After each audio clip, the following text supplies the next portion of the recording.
वामनदादांनी बाबासाहेब समजून घेतला, रोमात ऋतून घेतला, बसवून घेतला आणि जो शब्द दिला तो एकतर स्फोटक म्हणून स्फोटकासारखा दिला किंवा समाज बांधणारा दिला.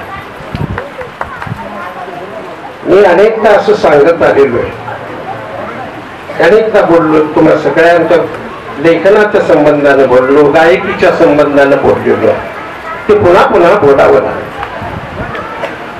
इलाज नाही. 36 वर्षापूर्वी म्हणजे बाबासाहेब जेव्हा 1946 ला असं म्हणाले होते की या पुढच्या काळामध्ये तुमचे 2 शत्रू राहणार आहेत. कधी सांगतायत बाबासाहेब? 1946 ला कानपूरच्या भाषणात काय सांगतात की पुढच्या काळामध्ये देश स्वतंत्र झालेला नव्हता. आज 75 साजरी करतो होता आपण. 1 वर्ष आधी बाबासाहेब सांगतात की हे चिन्ह होती स्वातंत्र्य मिळणार आहे असं जाणवत होत.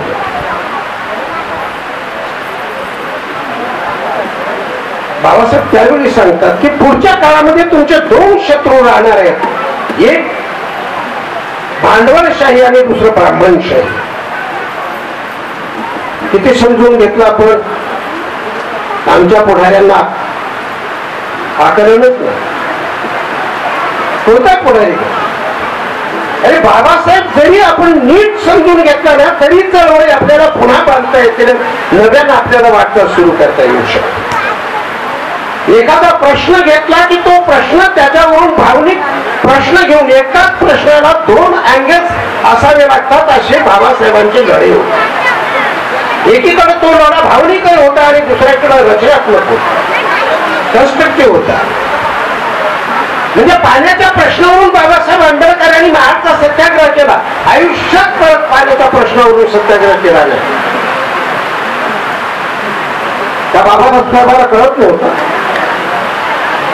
पण पाण्याचा प्रश्न हा मिटला का नंतर 1972 ला बाबा आढावांना एक गाव एक पाणीपुरवठा करावा लागलेला आहे.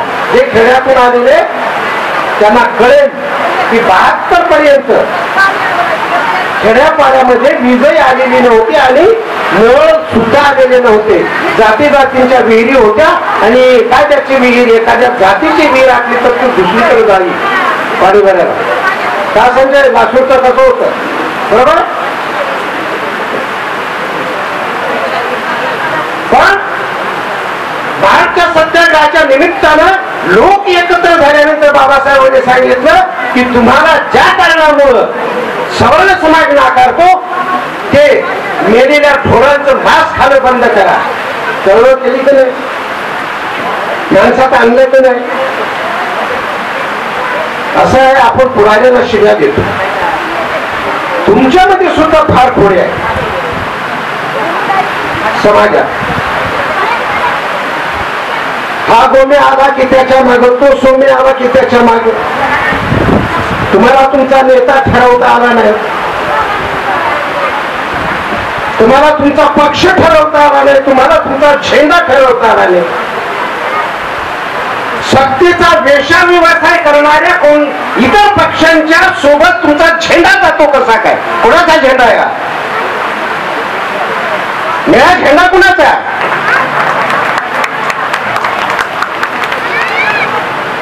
ऋषिकेश कांबळेला आमिष नाहीत का? अरे मी बेईमानी करू द्या, मी मंत्री होईल. बाबासाहेब म्हणाले की भाकरी की स्वाभिमान. ते रक्त आपल्या अंगात जर असेल तर ते सळसळू द्या. स्वाभिमानच हे रक्त सळसळलं पाहिजे.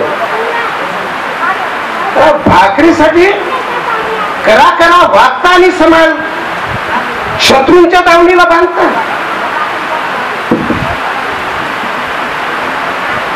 बाबासाहेबांनी सांगितलं ब्राह्मणशाही आणि भांडवलशाही तुमचे पुढचे शत्रू आहेत. वामनदादा कर्णकाळी 36 वर्षापूर्वी लिहिलं. अंबानीचा जन्म नव्हता, अदानीचा जन्म नव्हता उद्योजक म्हणून. काय लिहिलं वामनदादांनी? टाटा बिर्ला दोघच तरतील. काय लिहिलं वामनदादांनी? टाटा बिर्ला दोघच तरतील, बाकी सगळे उपाशी मरतील. 36 वर्षापूर्वी वामनदादा सांगताय. कुठल्या दिशेने चालू आहेत आपण? वामनदादांची जयंती साजरी करून मी एकदा असं म्हणालो होतो प्रतापसिंग बोदडीच्या आदरांजली सभेत, वामनदादा हा बाबासाहेबांच्या वंशाचा आणि प्रतापसिंग आणि विजयानंद जाधव हे वामन कुळाचे.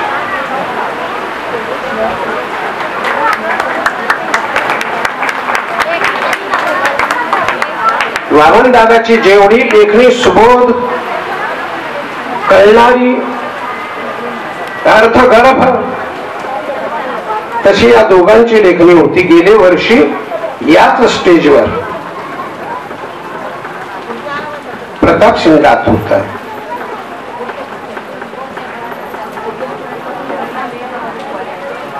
प्रतापसिंगाशिवाय मला बोलावं लागतंय, तिथं खंत आहेच. विजयानंद आकारे गेला. प्रतापसिंग बुद्ध म्हणाले, ज्याला जन्म आहे त्याला मृत्यू आहे, मृत्यू अटळ आहे. पण काही काही जणांच्या मृत्यूने समाज लोळा पांगळा होतो, चळवळ लोळी पांगळी होते. अशोक केलं का? तुम्हाला गायकांनी काय गावं हे सुद्धा मी अनेकदा बोललेलो आहे.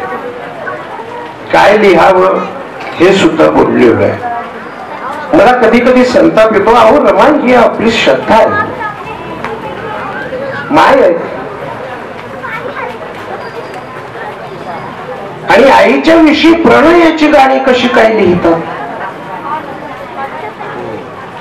प्रियशी समजून कसं काय लिहायचं? काही गीतकार लिहित.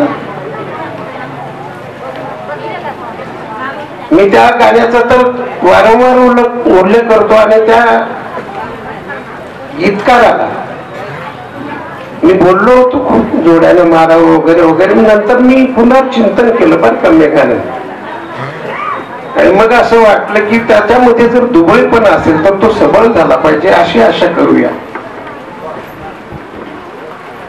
अशी लादून चूर झाली ग, राम भीमाची नवरी झाली ग. फार वाईट वाटलं होतं मला त्या 5-6 वर्षापूर्वी. चिमुरडी रमाई 11 वर्षाची, तिला काय कळतं लादून कशी काय चूर मिळते? पण आमचे गीतकार लिहितात. किशोर, पुढच्या काळामध्ये तुझी जबाबदारी जास्त वाढली, तुझी आणि मेघाडांची. गीतकारांनी काय लिहावं हे लिहिण्याच्या प्रशिक्षण शाळा, वर्कशॉप तुम्ही घेतली पाहिजे पुढच्या काळात. फक्त एक दिवस गाऊन नाही उपयोगाचा.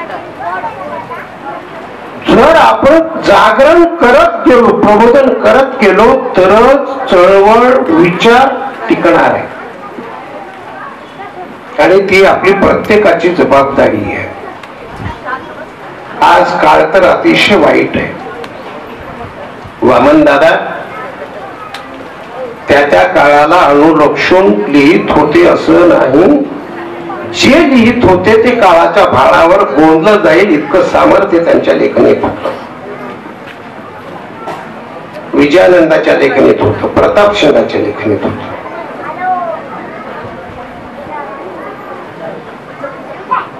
मी वामनदादा कर्णक सांगत असताना, बाबासाहेब सांगत असताना आपल्या निष्ठा सुद्धा आपण सांगितल्या पाहिजे.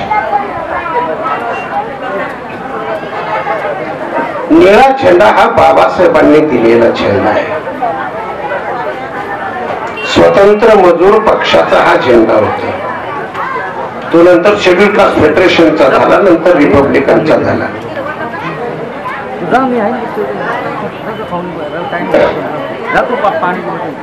हा निळा झेंडा असं म्हणाले होते की निळ्या झेंड्याचं जतन करा. बाबासाहेब असे म्हणाले होते की इतरांच्या महालात शिरण्याचा मूर्खपणा करू नका. इमारतीत हवेलीत असा शब्दप्रयोग बाबासाहेबांनी केला होता. आणि बाबासाहेबांनी उपदेश करताना दुसराही उल्लेख केलेला होता भाषणच आहे बाबासाहेबांचं, की आपली झोपडी शाबूत राखा. किती ऐकलं आपण बाबासाहेबांचं. जोपर्यंत आपण आपल्या समाजाचा स्वाभिमान टिकवणाऱ्या माणसाला निवडून देणार नाही,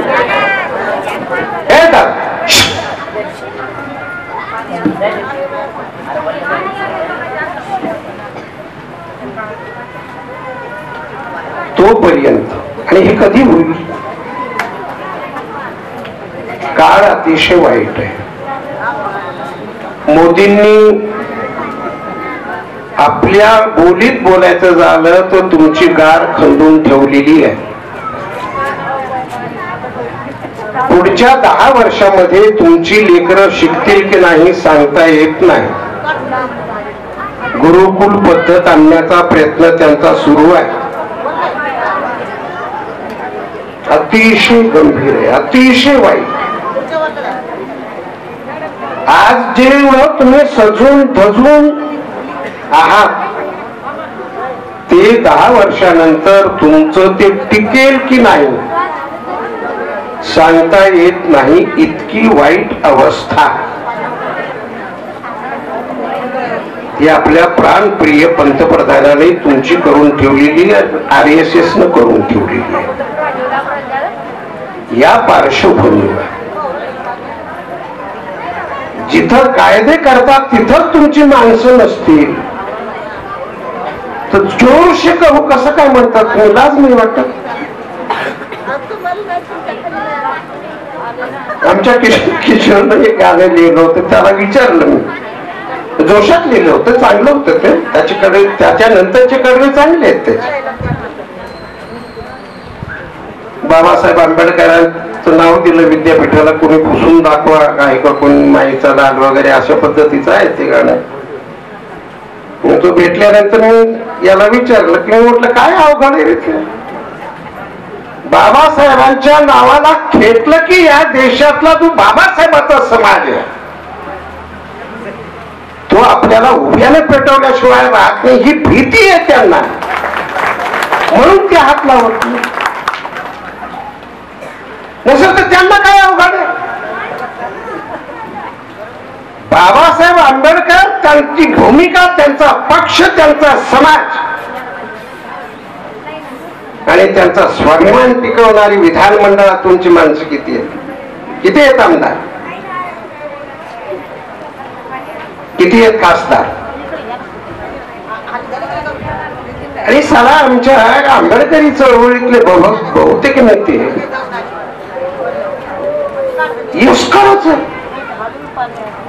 यस्कर माहिती आहे का? किती जणांना माहिती आहे? ऍपवर करा. म्हणजे मी सांगितलं पाहिजे. यस्कर कोण? या माई माऊलीला माहिती, खेड्यातून आली असं. जोहार मायबाप. काय जय भीम.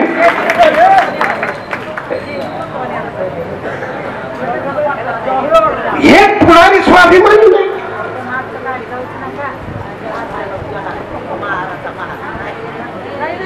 बाबासाहेबांचा उल्लेख एकानं नेता म्हणून केला होता, राहुल. बाबासाहेब भाषण करताना म्हणाले या पुढच्या काळात मला नेता नाही म्हणायचं आणि समाजसेवक तर अजिबात म्हणायचं नाही. बाबासाहेब म्हणाले मी पुढारी आहे, समाजाला नीट वळणावर घेऊन जाणारा पुढारी. एक पुढारी नाही आमचा. का कांशीरामालाही आपण नीट समजून घेतलं नाही. बँक बॅलन्स नाही, प्लॉट नाही नावावर, बायको सांगते म्हणून त्याची लेकरं असतात अशी घर, तरीही प्रचंड प्रमाणामध्ये आपण बाबासाहेबांनी सांगितलं ते सगळं विसरून जाऊन जर सुखाच्या तुंबड्या भरणार असू तर पुढच्या काळामध्ये पूर्वजांवर जी गुलामगिरी होती ती गुलामगिरी तुमच्यावर आल्याशिवाय राहणार नाही, असला काळ आहे. आणि म्हणून आमच्या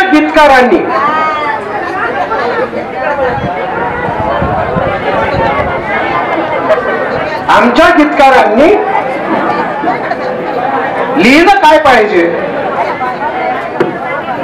आज समाज पुन्हा एकदा नव्यानं खडबडून जागा करण्याची गरज आहे.